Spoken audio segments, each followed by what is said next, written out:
മനോരമയ്ക്ക് കോൺഗ്രസ് കൊടുത്ത മാസപ്പടിയുടെ validity date കഴിഞ്ഞു. സാധാരണഗതിയിൽ നമ്മുടെ മൊബൈലുകളിലെ സിം കാർഡിൽ ഓരോ സേവനദാതാക്കളും നമുക്ക് റീചാർജ് ചെയ്യുമ്പോൾ ഒരു വാലിഡിറ്റി പീരീഡ് തരും.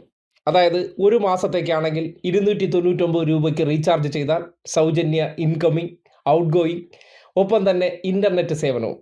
അതുപോലെയാണ് മനോരമ.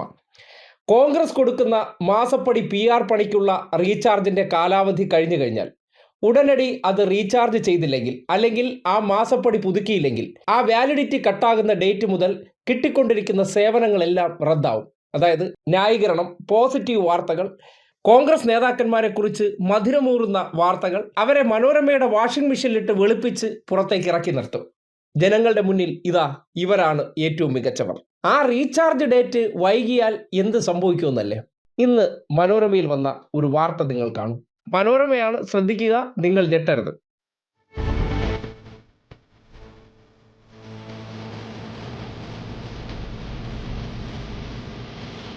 ഈ കാണുന്ന പ്ലാസ്റ്റിക് കുപ്പികളും മാലിന്യങ്ങളും ഒരു വാഗ്ദാനത്തിന്റെ ബാക്കി പത്രമാണ്.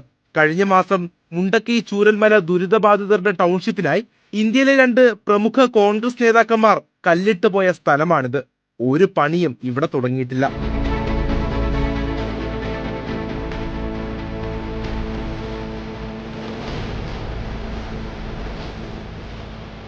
ഉദ്ഘാടനത്തിനായി സ്ഥാപിച്ച ശിലാഫലകം തൊട്ടടുത്ത കെട്ടിടത്തിൽ ചാരി വച്ചിരിക്കുന്നു. അതുമാത്രമാണ് പദ്ധതിയുടെ സാക്ഷിയായി ബാക്കിയുള്ളത്. കഴിഞ്ഞ ഫെബ്രുവരി 26-നാണ് ലോക്സഭാ പ്രതിപക്ഷ നേതാവ് രാഹുൽ ഗാന്ധിയും വയനാട് MP പ്രിയങ്ക ഗാന്ധിയും ചേർന്ന് ടൗൺഷിപ്പിന് തറക്കല്ലിട്ടത്.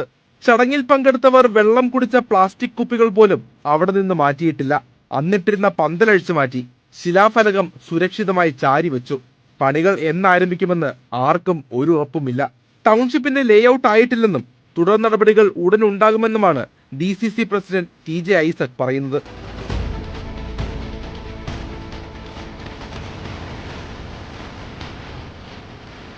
ഇങ്ങനെയല്ല ദുരന്തം നേരിട്ട ഒരു ജനതയോട് ഒരു ഉത്തരവാദിത്തപ്പെട്ട പ്രസ്ഥാനം കാണിക്കേണ്ടത്. കണ്ടല്ലോ, സംശയം വേണ്ട, മനോരമയാണ്. എന്തേ മനോരമ ഇങ്ങനെ എന്ന് നിങ്ങളൊന്നും ഞെട്ടിയില്ലേ? അവിടെയാണ് തുടക്കത്തിലെ ചില കാര്യങ്ങൾ പറഞ്ഞത്. ഞെട്ടണ്ട. മാസപ്പടി റീചാർജ് കറക്റ്റ് ആണോ? കാര്യങ്ങളെല്ലാം സുഗമമായിട്ട് പോകും. കൃത്യസമയത്ത് ഇടപാടുകൾ നടന്നില്ലെങ്കിൽ എന്ത് സംഭവിക്കുമെന്ന് പറഞ്ഞാൽ, കോൺഗ്രസ് ഈ നാട്ടിൽ ചെയ്തുകൊണ്ടിരിക്കുന്ന കല്ലിടൽ ആചാരത്തിൻ്റെ പിന്നിലെ യഥാർത്ഥ മുഖങ്ങൾ അവർ തുറന്നു കാട്ടും.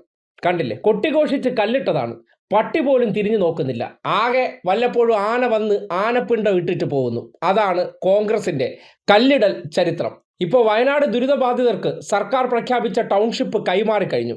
ആ ടൗൺഷിപ്പ് കൈമാറുമ്പോഴും ആ മനുഷ്യരുടെ പേരിൽ പിരിവെടുത്തതിന് ശേഷം അവരെ പറ്റിക്കുന്നത് എങ്ങനെയെന്ന് മനോരമ വൈകാരികമായിട്ടോ അല്ലെങ്കിൽ കോൺഗ്രസിനെ ഭീഷണിപ്പെടുത്തി നിർത്താൻ വേണ്ടിയാണെങ്കിലും ഇങ്ങനെ ഒരു വാർത്ത ചെയ്യുമ്പോൾ റിയാലിറ്റി എന്താണെന്ന് നാടറിയണം. പല മാധ്യമങ്ങളെയും ഇങ്ങനെ മാസപ്പടിയായിട്ട് റീചാർജ് ചെയ്ത് നിർത്തുന്നതുകൊണ്ട് പല വാർത്തകളും പുറത്തു വരുന്നില്ല. റിയാലിറ്റി എന്തെന്ന് പറഞ്ഞാൽ, ഒരു സഹാനുഭൂതിയുമില്ലാതെ തകർന്നു പോയ മനുഷ്യരുടെ പേരിൽ പിരിവെടുത്തതിന് ശേഷം ആ പണം ഉപയോഗിച്ച് വീട് വയ്ക്കാൻ പോലും തയ്യാറാകാതെ മാധ്യമങ്ങൾക്ക് മുന്നിലും ക്യാമറകൾക്ക് മുന്നിലും ഉദ്ഘാടന മാമാങ്കങ്ങൾ നടത്തി പൈങ്കിളി ഷോകളും നടത്തിയതിനു ശേഷം പൊടിയും തട്ടി വീട്ടിൽ പോയി. ഇത്രയേ ഉള്ളൂ. ഇനി തെരഞ്ഞെടുപ്പ് കഴിഞ്ഞിട്ട് ബാക്കി. അധികാരം കിട്ടിയില്ലെങ്കിൽ ദുരിതബാധിതർ ഓരോ റബ്ബർ ബാൻഡ് കയ്യിൽ മേടിച്ചോളാം.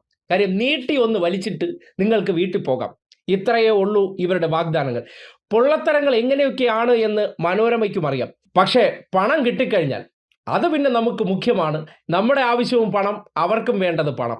രണ്ടും സെയിം ആകുമ്പോൾ നാളെ നമുക്ക് കിട്ടിയിട്ട് തരാമെന്നല്ല, ഇടപാടുകൾ കൃത്യമായിരിക്കണം. നമുക്ക് കിട്ടേണ്ടത് ആദ്യമേ വരണം. നിങ്ങൾ അധികാരത്തിൽ എത്തിക്കഴിഞ്ഞാൽ കോൺഗ്രസ്സുകാരാണ്, വയനാടുകാരടുത്ത് കാണിച്ച പരിപാടി തിരിച്ച് നമ്മുടെ അടുത്തും കാണിക്കുമെന്ന് മനോരമ മാനേജ്മെന്റിന് കൃത്യമായിട്ട് അറിയാം.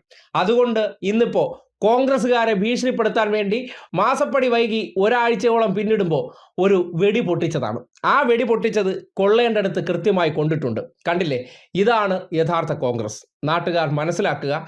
മനോരമാദികൾ ഉൾപ്പെടെയുള്ള ചില മാധ്യമങ്ങൾ വെള്ളപൂശി നിർത്തുന്നവർ യഥാർത്ഥത്തിൽ എന്താണെന്ന് അവർക്കും അറിയാം. ചെയ്യുന്ന പ്രവർത്തനങ്ങളുടെ കാപട്യം മാധ്യമ ക്യാമറകളിൽ നിന്ന് മറച്ചു പിടിച്ചും ഡയലോഗ് അടിച്ച് പിടിച്ചു നിൽക്കുന്നവർ യഥാർത്ഥത്തിൽ എന്താണെന്ന് മനോരമ തന്നെ പറഞ്ഞു വെക്കുമ്പോൾ ഇവർ ചെയ്യുന്ന നെറികേട് എത്ര തീവ്രമാണെന്ന് ദുരിതബാധിതരായ വയനാടുകാരുടെ നെഞ്ചിൽ ചവിട്ടി നിന്ന് ചെയ്യുന്ന ഈ തോന്നിവാസത്തിലുണ്ട്.